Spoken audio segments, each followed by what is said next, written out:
اور جب ان کے پاس اللہ کی طرف سے پیغمبر آخر الزماں صلی اللہ علیہ وآلہ وسلم آئے اور وہ ان کی آسمانی کتاب کی تصدیق بھی کرتی ہیں، تو جن لوگوں کو کتاب دی گئی تھی ان میں سے ایک جماعت نے اللہ کی کتاب کو پیٹ پیچھے پھینک دیا،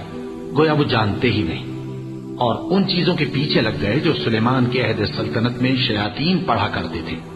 اور سلیمان نے مطلق کفر کی بات نہیں کی، بلکہ شیطان ہی کفر کرتے تھے کہ لوگوں کو جادو سکھاتے تھے۔ اور وہ یعنی بنی اسرائیل ان باتوں کے بھی پیچھے لگ گئے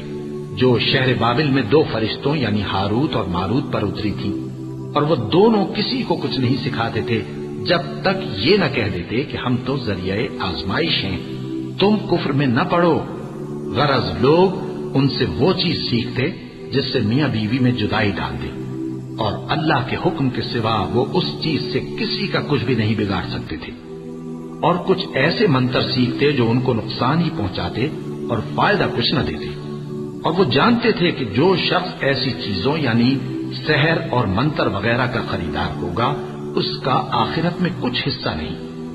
اور جس چیز کے عوض انہوں نے اپنی جانوں کو بیچ ڈالا وہ بری تھی، کیا اچھا ہوتا جو وہ اس بات کو جانتے۔